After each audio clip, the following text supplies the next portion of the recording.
Yo, what is going on, guys? I'm Connor. Somewhere in this house is Ethan, and in today's video we're going to be showing y'all how exactly to go about buying a new project vehicle and the steps to doing that. So let's get right into it.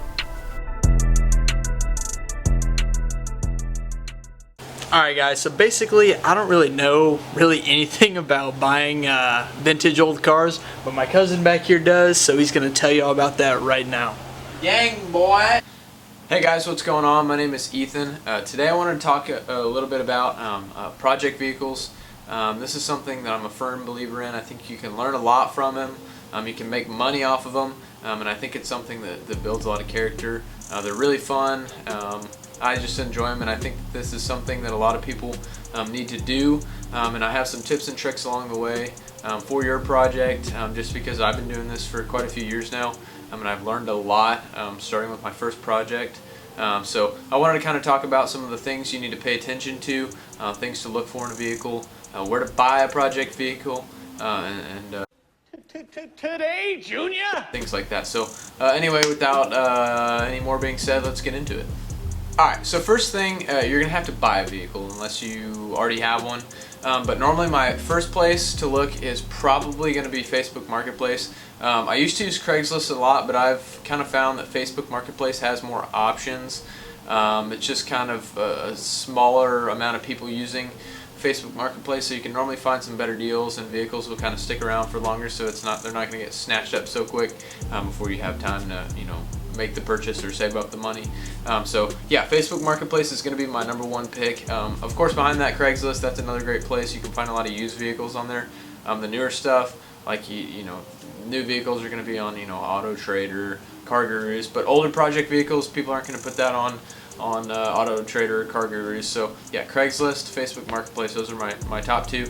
And then right behind that, it's not really a website or anything, but just go out and look for a vehicle. If you don't already have a vehicle and you're trying to find one, normally vehicles that are kind of sitting in, depending on what you want, if you want an old pickup truck, you want an old, whatever it may be, finding one sitting around on some old farmer's, land.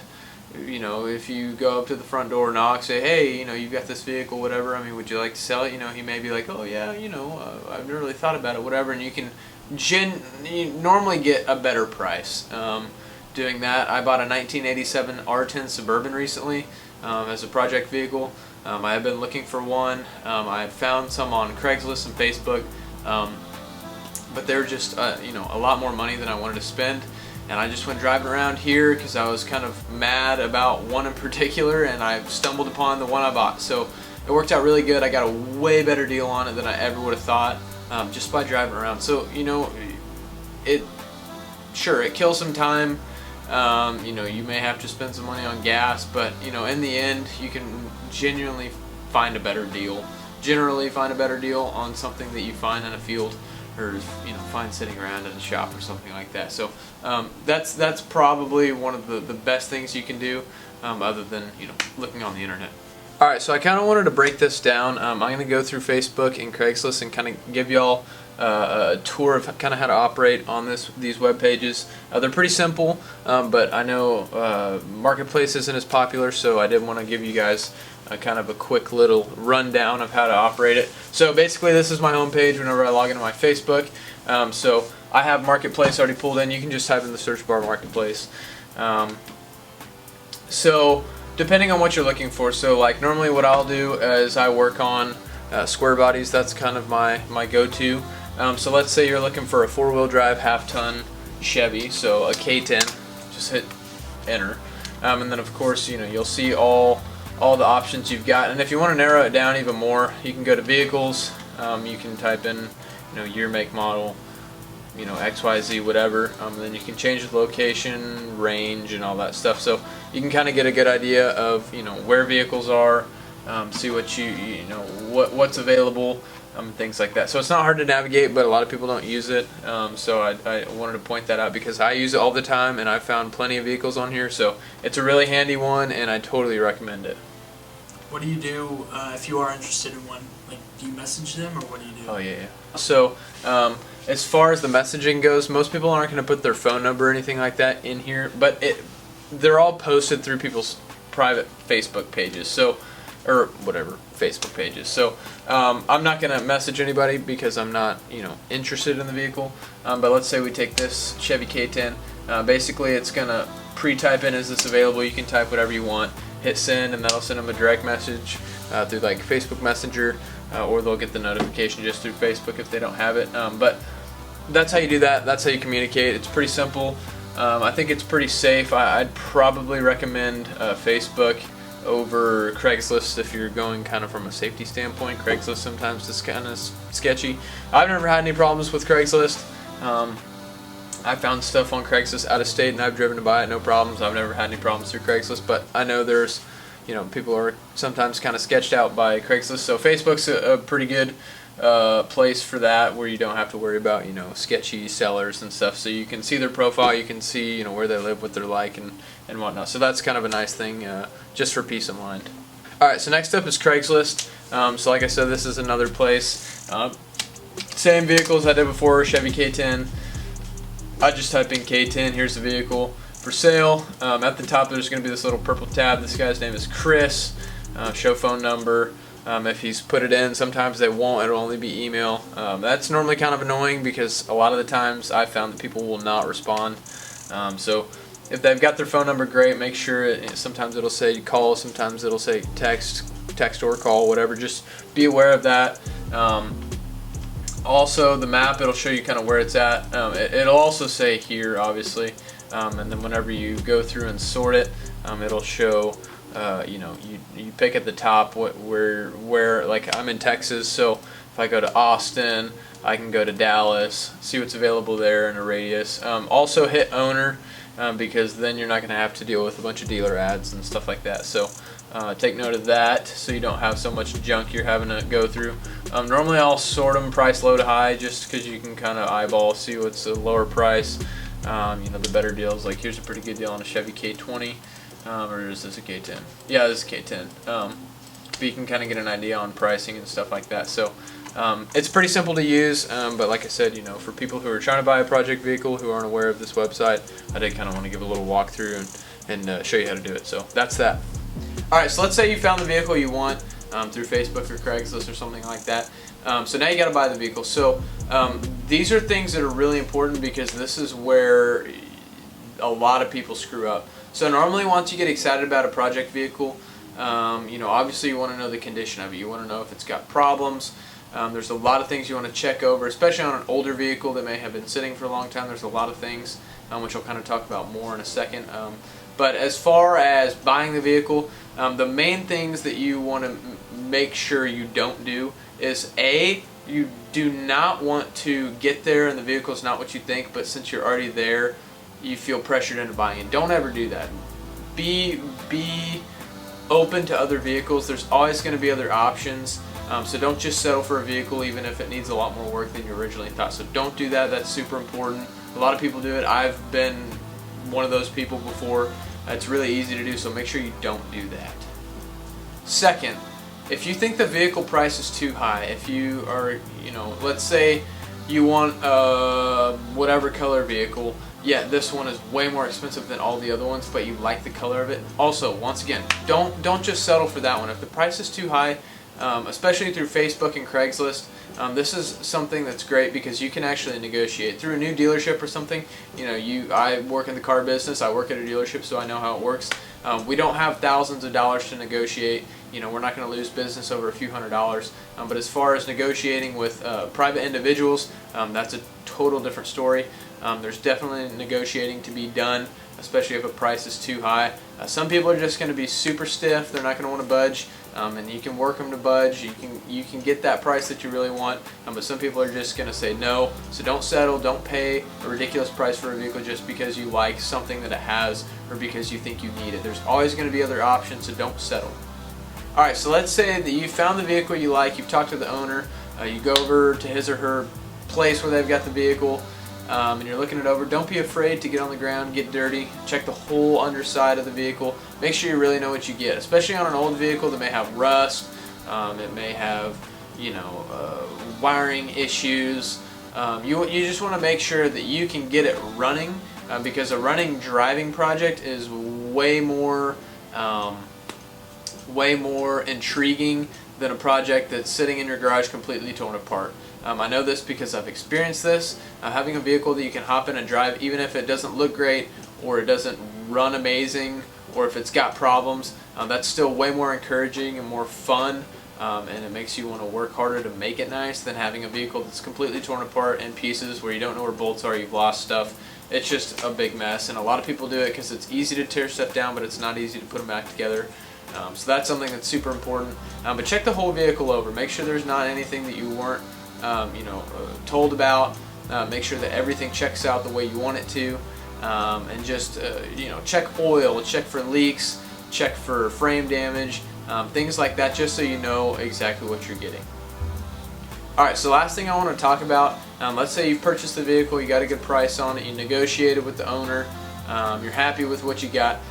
Depending on the condition of it and the age, like my 87 Suburban that I bought, it hadn't been street legal since 2006. It had been sitting for a long time, so there's a lot of things that weren't really, it hadn't been on the road in a long time, so just driving it for the first time it didn't go that well. There's some brake problems.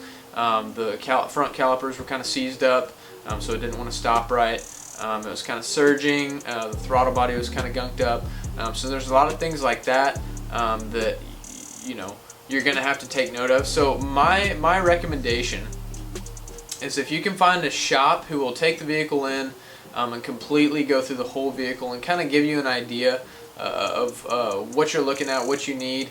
Like I took my Suburban, I actually have it there right now, I've got it at a shop, and they did a whole rundown on it. They checked everything. They checked oil, transmission stuff. They told me about where there's leaks, what needs to be done, brakes, what needs to be done with the brakes and stuff like that, free of charge. That doesn't mean that every shop's going to do that. These guys are really cool. So just depending on kind of where you are, something like that may run, pushing $100. That's kind of the max I would even pay to have something like that done. But it's nice to have, it's kind of a peace of mind thing to have a shop run down and kind of look the whole vehicle over.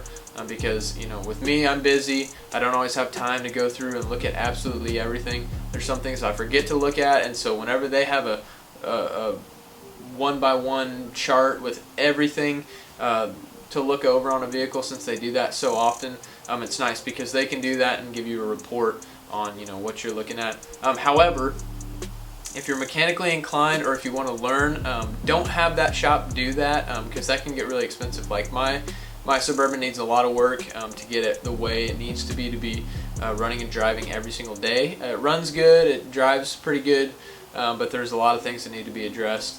But the shop wanted $1,000 to do all that, which that's a lot of money, and that kind of is one of the money things that I wanted to talk about as well, which I'll get to later.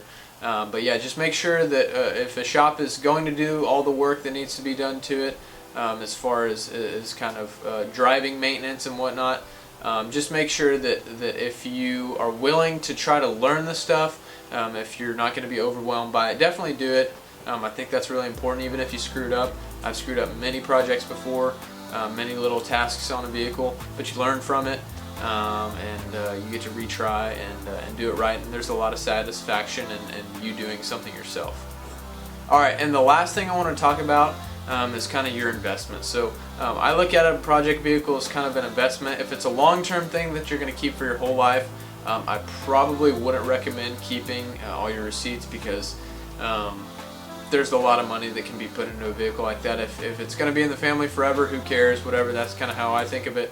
But if this is going to be something you're going to keep for a few years and get rid of, you don't want to dump a whole bunch of money into it and then lose a ton of it. I know with my stuff, the classics, especially the square bodies that I'm into, they're starting to gain value, but still it's a real fine line, and there's a lot of easy things you can do and spend money on and screwed up really fast. So once again, that's something that's really important, learning to do stuff yourself and working on it instead of having someone else do it that you have to pay for labor, parts, all that stuff. It just gets really expensive. So there's big things. There's things that I won't mess with, and there's things that I will mess with as far as a project vehicle. Stuff like brakes, engine maintenance and stuff like that. You know, if it needs a new transmission, I'll pull a transmission, put a new transmission in. I won't build a transmission. I probably won't build a motor, but I'm more than happy to do installs and stuff like that. So things like that, you just kind of draw the line and see what you're comfortable with, and just kind of learn the things so you can save a lot of money. My main things that I don't mess with is I'm not going to mess with an air conditioning system. There's a lot of work, and there's guys who that's all they do, vehicle air conditioning. So there's professionals for that. Depending on what's wrong with it, you know, if you need a whole new system, especially on an old vehicle, there's companies like Vintage Air who sell complete systems for, you know, $1,000, $1,500, and then you can pay a guy, you know, $600 to install it. So that's something that I would have done. Obviously, like, well, mounting tires and stuff, I take all my stuff to Discount Tire. We're long-term customers of theirs, so I have all my stuff done there. And then things like exhaust, I can't weld, unfortunately, so I'll always take that someplace to have it done. I like to have my stuff done right, so make sure you take it to a good muffler shop. Like I said, transmission stuff, I'm not going to build a transmission. I honestly don't know how to. Motors I know how to, I just don't have time for that, and that's a really time-consuming thing. And it costs a lot of money to do. To have a motor rebuilt, that's one thing. To buy a new motor, that's one thing. But if you're going for performance, you're going to end up spending probably more money in the end building it yourself and putting all the money into parts on like a small block Chevy or something like that than buying a crate motor from, you know, whatever Blueprint Engines or, you know, whoever, Edelbrock or whoever makes that crate engine. So those are things I normally try to stay away from. So other than that though, everything else I'll do myself. I enjoy doing everything else myself. I enjoy working on like the interior of a vehicle, the exterior of a vehicle, you know, stuff like that. I don't mind doing that, and it saves me money in the end. So I think that's something that's really important that a lot of people need to take note of and do themselves. Alright guys, I really appreciate y'all watching. I hope the words I had for y'all are helpful. You know, being a big car guy, like I said, I've bought a lot of project vehicles. I've screwed up a lot of stuff. I've made mistakes. I've learned from them. So I want to do what I can to give information back to you guys on that type of stuff. So like I said, hope y'all enjoyed this video. Comment down below. Let me know what you guys think. I'd love to see what kind of projects y'all are working on. Like and subscribe for more good content. Planning on having 1 to 2 videos a week. That's kind of the goal. We just really want to give you all quality content regarding, you know, everything cars, you know, stuff that we're doing around here, just anything really, music reviews, anything you can pretty much think of. So anyways guys, I really appreciate y'all watching. Have a good day.